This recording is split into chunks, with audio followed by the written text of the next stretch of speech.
Hi, I'm Lisa from Loops Needlepoint. Today I'm going to show you a stitch that's called the Hungarian Cross stitch. It's also known as Hungarian crisscross.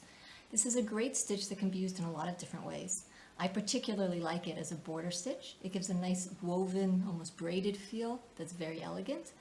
Some people like to use it as a background stitch. It can be varied in so many different ways. You can use multiple colors, you can do it all in one color. Every different way gives its own feel, and it's a really wonderful, versatile stitch. So let's learn how to do it. Here we go. I've drawn here on the canvas two lines to represent the border that I want to fill in with the Hungarian cross stitch. In this stitch, we're going to be doing combinations of stitch length 2, 3, 2. That's the pattern we're going to keep going with, 2, 3, 2. Everything is always worked on the diagonal of the canvas, so I want to make sure that I'm sticking to the diagonal. All right, so my first stitch, I'm going to start here at the bottom. And it's going to be stitch length 2. So this means I'm going to cross over 2 X's in the canvas. 1, 2. Oops, and not catch the canvas. There we go. Now, the next stitch is going to go right next to it horizontally. And this one is going to be stitch length 3. 1, 2, 3. Okay. And the third stitch goes up 1, goes right up there, and it's going to be a length 2 again. 1, 2. Now this is my pattern, 2, 3, 2. Okay. Now to continue the next one, I need to skip up a little bit. This is where my last stitch was. Oops, can you see it here?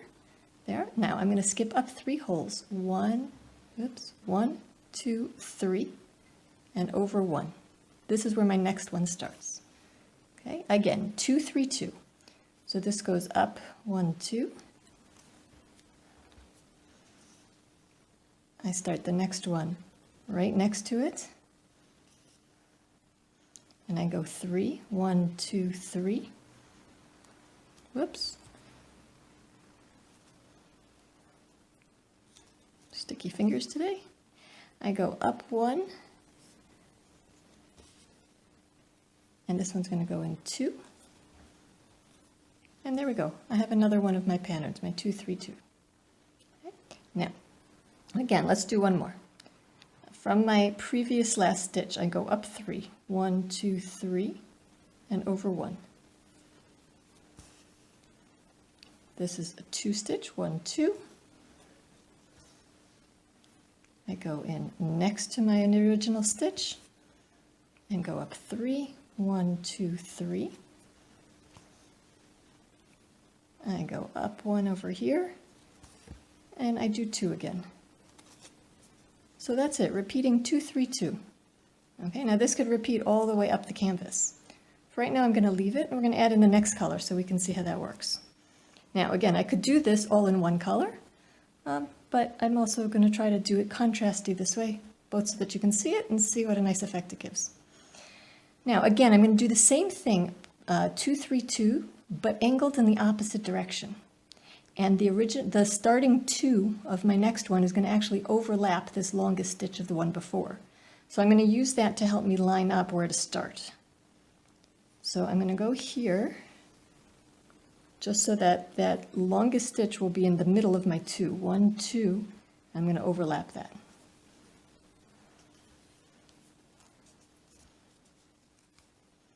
Oops, let's try that again. I go over here. I go 1, 2.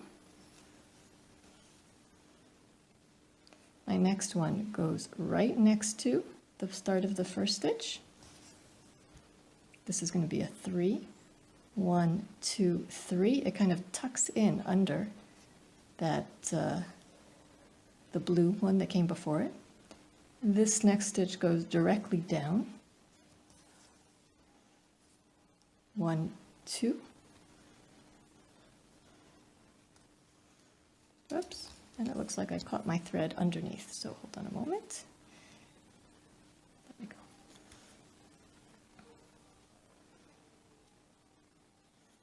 Okay, So we have that same pattern, 2, 3, 2, angled in the other way and slightly overlapping.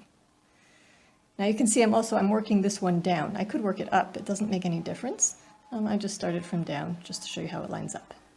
So now I could still do that where I went 1, 2, 3 and over 1, or I can each time just look where this long stitch is and overlap that.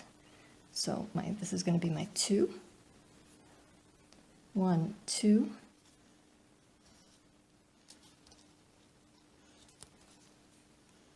all right, because I cut my canvas a little small here. This one's a 3, it goes right next to it. 1, 2, 3. I go directly down. And again 2. All right, so you can already start to see how I'm getting this woven pattern here. Now, on this last one, let's say if this was the bottom of my canvas, then I'm going to have to do, it's called compensating. I'm not going to be able to fit in all of my stitches. For example here, this is where my 2 should start. Okay, but if I went down 2 here, I would now be out of the canvas. So instead, I just do as long a stitch as I can. In this case, it's only a single stitch. So instead of being a double, it's a single. Again, I go directly next to it. And this should be a 3, but again, I can only do a single. And my next stitch should start right below it, but that's going to be totally out of the canvas. So I don't even have that stitch anymore. All right, now we're going to go back to the blue. We'll get this pink out of the way. And let's go back to the blue. We're going to come up and weave again on the other side. Okay, so hold on, I have to straighten this out a bit. All right, now the same way as before, where here this overlapped the longest stitch. This is my longest stitch, I'm going to overlap it. So I go here, this is going to be my 2 stitch. I go 1, 2. I go over 1. That gives me 1, 2, 3. And as you can see, I have to tuck it in under that stitch there. I go up 1. And then I go 1, 2. Oops, without catching my other needle.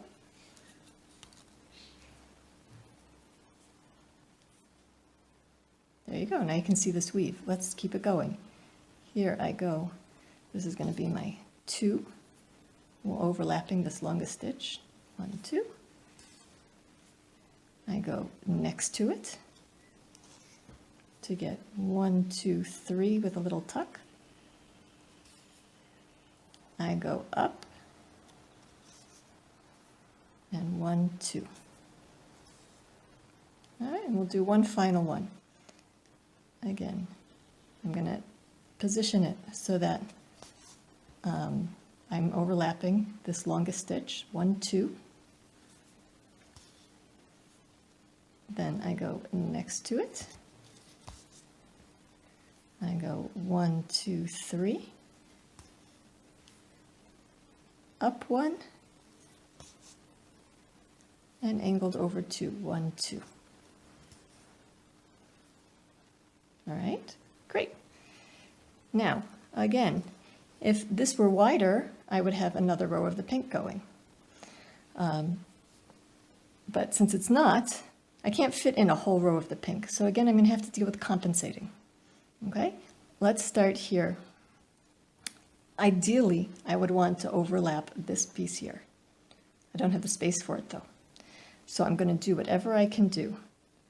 So I can only do here. I would want to go here to overlap it, but since I can't, because that's the edge of my border, I'm going to go in 1 here and just angle it over 1. Ideally, that would have been a 2 stitch. Oops. Okay. Now again, I can only go down here and get in a single stitch.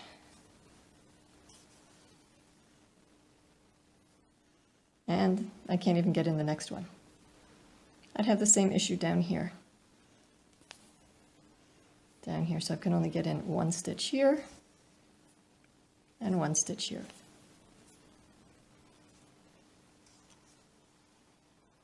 All right, but we still have this really great woven look. And the truth is, we would also have that compensating issue over here on this edge.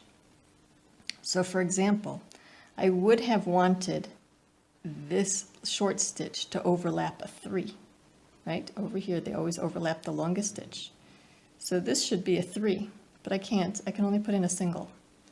So I'm going to put in a single stitch here.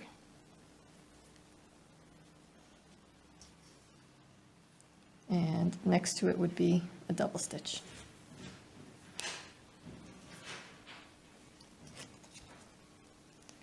And once more, I would have over here a single, and over here a double.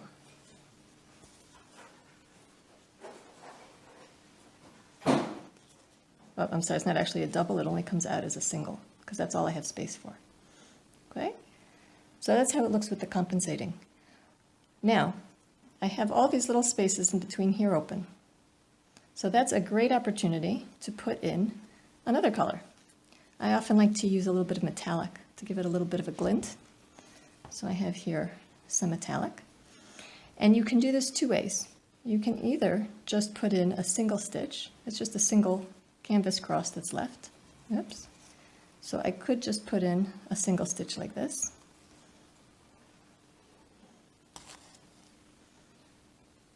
I can also, though, cross it. That's where the Hungarian cross comes in. And I can make it like a cross stitch, so I'm making a little X. There's too many threads back here. Okay. So that's the idea. Now, it's best if I cross all of them the same way. So I did first a stitch from bottom left to top right, and then I did another one over it from bottom right to top left. So I would go like this.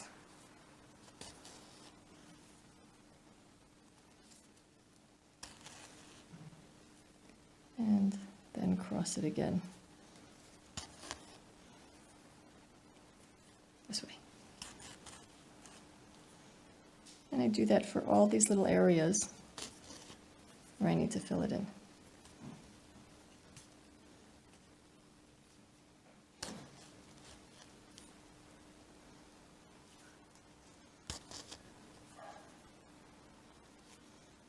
And you can see that just gives a nice little sparkle touch into my pattern. Now, this kind of stitch also looks great if the whole thing is done in metallics. As I said, you can do it in one color or two colors. Instead of 3, you can do all these crisscrosses as one color and the little X's in a separate color. All these different variations, you have to play with it and see what works for you. But, whoops. But it ends up giving a very elegant kind of woven pattern.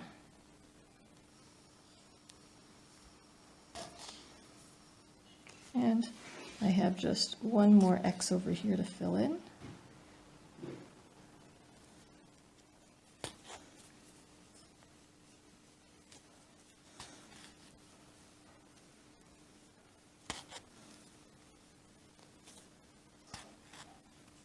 And that's it. So this is a great woven pattern. It has a lot of great uses.